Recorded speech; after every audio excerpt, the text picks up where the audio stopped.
Camila Torres tiene 35 años y esto es lo que nadie de su familia esperaba escuchar 6 días después de enterrar a su madre. Su hermano cambió las cerraduras de la casa donde ella creció y dejó las cosas de su hija en el porche bajo la lluvia. Los zapatos de Valentina estaban empapados, su conejo de peluche flotaba boca abajo en un charco y Mateo se quedó parado en la puerta de la casa que llevaba en la familia Torres desde hace casi un siglo y le dijo que ella no era nadie.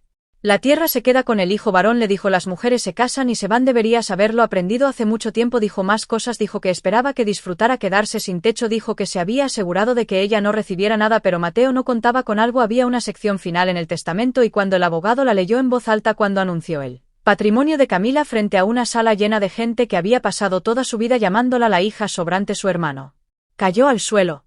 Bienvenidos de nuevo a Hidden Empire, tal es el canal donde la gente callada finalmente tiene la última palabra y los papeles hablan por ellos. Si alguna vez tu familia te hizo sentir como la hija de sobra, la que nunca contaron, esta historia es para ti. Déjame llevarte a Piedra Alta, un pueblo pequeño donde el apellido Torres todavía significa algo, o al menos eso significaba.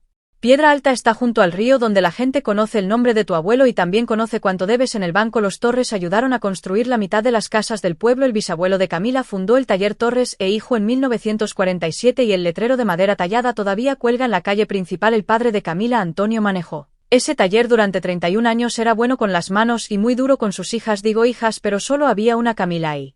Después estaba Mateo, 6 años mayor, el primogénito, el que llevaba el nombre que encajaba en el letrero. Desde niña la división fue simple. Mateo iba al taller después de la escuela, Camila iba a la cocina con su madre Rosa. Mateo aprendió a leer planos y cortar madera, Camila aprendió a hacer guisos y a quedarse callada. Su padre repetía una frase como si fuera una oración cada Navidad. Cada vez que alguien preguntaba por el negocio, la tierra se queda con el hijo, las mujeres se casan y se van, lo decía como quien dice que el sol sale por el este sin crueldad, solo como un hecho. Rosa apretaba los labios y pasaba la comida. Camila miraba su plato y contaba los granos de arroz. Cuando Camila tenía 15 años le preguntó a su padre si podía trabajar en el taller los sábados. Él la miró como si hubiera pedido reconstruir la casa entera para que le dijo: tú no te vas a quedar aquí. Camila se fue de Piedra Alta 3 años después con una maleta y un lápiz de carpintero que su padre le había regalado cuando tenía 9 años, el tipo de lápiz plano que usan los carpinteros. Se lo puso detrás de la oreja una tarde y le dijo: ahora si pareces una Torres. Fue la única vez que le dijo algo así. Se pagó sus estudios ella misma, contabilidad primero, después una maestría en contabilidad forense, el tipo de trabajo donde uno sigue el dinero a través de empresas falsas hasta encontrar a la persona que creyó que era más lista que los números. Era buena en eso, muy buena. A los 26 años trabajaba en una firma en la capital resolviendo casos de fraude que salían en las noticias. A los 29 fundó su propia empresa Torres Consultoría Forense. Empezó con 3 empleados, después 8. Después 22. Lo construyó sola en una oficina rentada arriba de una cafetería. Mateo llamaba a su trabajo el trabajo de la calculadora. Su padre lo llamaba algo para hacer mientras te casas. Rosa solo preguntaba si comía bien. Nadie en Piedra Alta sabía que era la contabilidad forense y a nadie le importaba aprender en las cenas familiares. Cuando Mateo hablaba de expandir el taller, su padre asentía. Cuando Camila mencionaba haber cerrado un caso de fraude de 7 cifras para un cliente importante, su padre decía que bien. Camila, pásame el pan, así que dejó de mencionarlo. Dejó de hablar de la firma de los clientes, del crecimiento. Guardó el lápiz de carpintero en el bolsillo interior de su bolso, un pedazo plano de cedro que olía a serrín y a las manos de su padre. Lo cargaba a todas partes, no porque lo extrañara exactamente, sino porque le recordaba lo que un Torres debía parecer y que tan silenciosamente ella se había convertido en eso. Cuando vendió la mayoría de su empresa, el patrimonio de Camila superaba los 5 millones de dólares. Su familia pensaba que ella rentaba un apartamento pequeño porque no podía pagar algo mejor, manejaba un auto sencillo porque le gustaba así. Nadie preguntó nunca.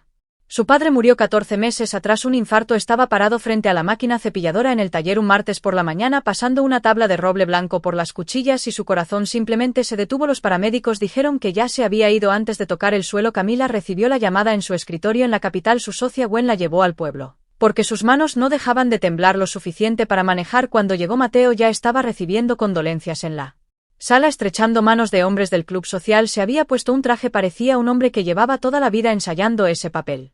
Camila se encargó de todo lo demás: el funeral, los certificados, las llamadas al seguro. Rosa estaba demasiado destrozada para funcionar y Mateo estaba demasiado ocupado siendo el hijo doliente en público para hacer el trabajo real del duelo en privado. Camila no se quejó, ese es su defecto, si se le puede llamar así. Ve un vacío y lo llena.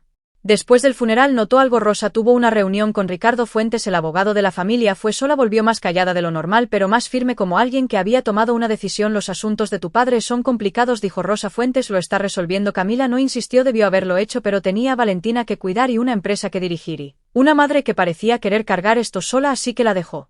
Rosa sufrió un derrame 6 semanas después. Estaba en el jardín arrancando maleza de las flores que había cuidado desde que Camila nació y algo en su cerebro cedió. El vecino la encontró, murió 3 horas después en el hospital. Camila llegó en 20 minutos. Valentina iba en el asiento trasero mirando el paisaje pasar sin decir nada porque a los 7 años uno siente cuando algo es demasiado grande para las palabras. El funeral fue en la iglesia donde 4 generaciones de Torres habían sido bautizados y despedidos. Mateo dio el discurso, habló durante 12 minutos sobre llevar el apellido, sobre el taller, sobre lo que significaba ser un Torres parado donde su padre y su abuelo habían estado. Mencionó la cocina de Rosa, mencionó su jardín, no mencionó que ella había pasado 14 meses sola en esa casa cargando un duelo que no debió cargar sola. No la mencionó a ella en absoluto. En el salón después una tía le apretó el brazo. Hermoso servicio, le dijo, tu padre estaría orgulloso de Mateo. Camila casi se rió, no lo hizo. Junto a la puerta mientras ayudaba a Valentina con su chaqueta un hombre de traje gris apareció a su lado. Era Ricardo Fuentes, seco como el polvo de un archivo, el tipo de abogado que mide las palabras como quien mide medicina. Quédate en el pueblo, dijo en voz baja. Tu padre hizo cambios al testamento después de los problemas de Mateo. ¿Vas a querer escuchar esto los dos juntos? Asintió una vez y se fue. 6 días después Mateo llamó. Camila estaba en la cocina de la casa de sus padres preparando avena para Valentina. La luz de la mañana entraba por la ventana. Igual que siempre, necesito que te vayas antes del viernes, dijo Mateo sin saludo, sin preguntar cómo estaba, solo la orden como un contratista dando una fecha límite. Perdón, la casa es mía, papá lo dejó claro durante 30 años. La sucesión es un trámite, necesito que tú y la niña se vayan para que Daniela y yo empecemos la remodelación. La niña así llamó a su hija. Todavía no hemos tenido la lectura, no hay nada que leer, ya conoces la regla, la tierra se queda con el hijo, tú te fuiste, yo me quedé. Fin de la discusión. Camila escuchó a Daniela de fondo. Dile que el viernes a más tardar, amor. Camila apretó la encimera. Valentina la miraba desde la mesa. No me voy hasta que Fuentes lea el testamento, dijo. Entonces te vas con nada, dijo Mateo, y quiero que escuches esto exactamente porque lo dijo como si lo hubiera ensayado. Espero que disfrutes quedarte sin techo. Camila, me aseguré de que no recibas nada, colgó. Esa noche, cuando Camila probó su llave en la puerta principal, la cerradura ya había sido cambiada. Las cajas estaban en el porche, 3 cajas de cartón baratas, la ropa de Valentina, su maleta, la caja de recetas de Rosa, la que le había prometido, todo empapado por la lluvia sobre las tablas de madera donde su madre solía tomar café por la mañana. Daniela abrió la puerta, llevaba una copa de vino como si estuviera en una inauguración de arte, dijo mirándola como a una repartidora en la dirección equivocada. ¿Todavía estás aquí? ¿Dónde está el cuarto de Valentina?, preguntó Camila. Mateo empacó todo lo que era tuyo de ella. Esta realmente no es su casa, bro. ¿Qué digo? Camila ha venido que 4 veces, lo dijo como si la geografía midiera la pertenencia, como si una niña de 7 años tuviera que ganarse un lugar en la casa de su propia abuela.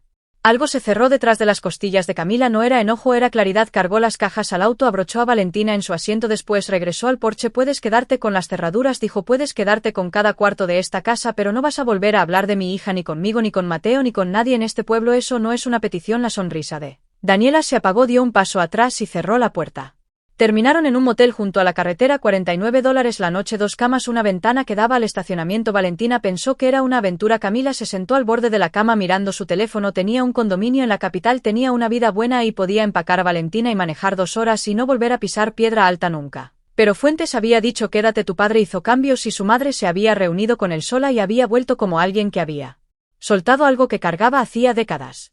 La oficina de Fuentes olía a papel viejo y aceite de limón. Siéntate, Camila, le dijo señalando la silla de piel. No perdía tiempo en formalidades. La lectura formal es el próximo jueves. Ambos deben estar presentes. ¿Es un requisito que cambió mi padre?, preguntó Camila. Él se inclinó. Después de las dificultades de negocio de tu hermano, después de que tu padre firmó ciertas obligaciones y reestructuró ciertas deudas, tu padre revisó una sección del testamento, agregó una condición sobre un bien específico. ¿Cuál bien? Las 18 hectáreas junto al río, incluyendo la casa del bote. El pecho de Camila se apretó. El lugar del río. ¿Qué tipo de condición? El tipo que requiere que ambos beneficiarios presenten un estado financiero verificado antes de que el bien pueda otorgarse. Tu padre quería prueba documentada certificada de que quien reciba esa tierra pueda sostenerla sin hipotecarla, sin perderla ante acreedores. Tu padre aprendió algo, Camila, tarde, pero lo aprendió que la persona más ruidosa en la sala no siempre es la que debes confiar con las llaves. Mateo y Daniela se mudaron a la casa en 48 horas, arrancaron los gabinetes de la cocina de Rosa, los que había hecho el abuelo, y los reemplazaron con muebles baratos de catálogo. Daniela subió fotos a redes sociales honrando el legado, haciéndolo nuestro.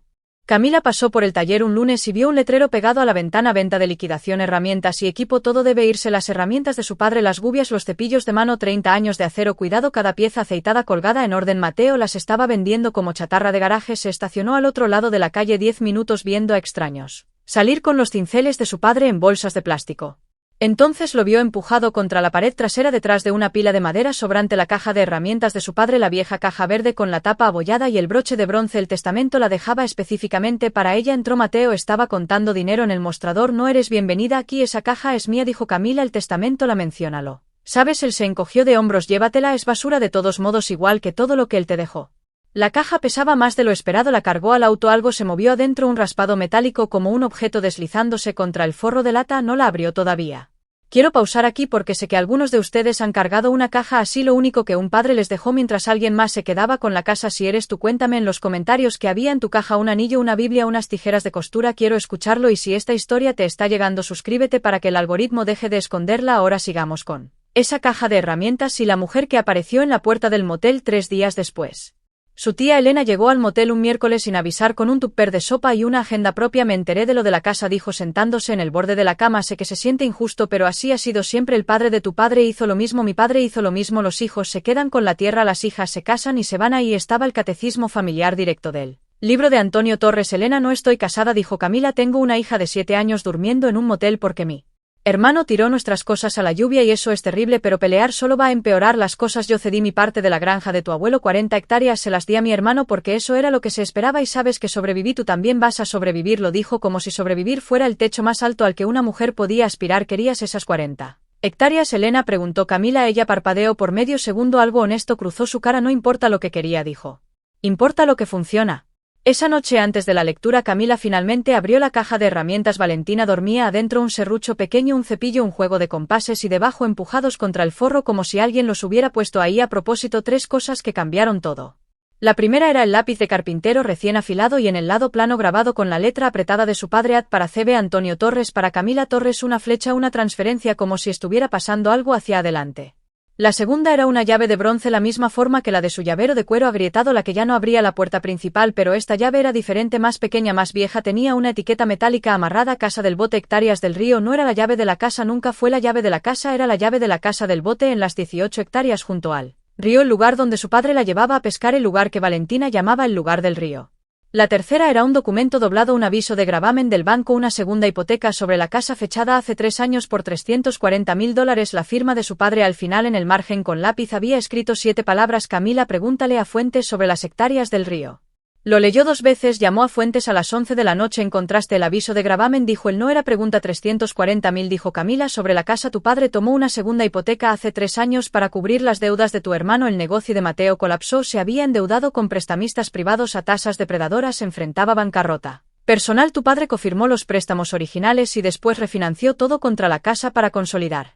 Así que la casa de la que Mateo me acaba de correr está fuertemente grabada. La equidad es casi nula. El edificio del taller tiene otro gravamen menor, cerca de 40.000, de un proveedor que Mateo nunca pagó. Juntos, el terreno que tu hermano va a heredar viene con casi 380.000 en deuda garantizada contra quizás 400.000 en valor si tiene suerte.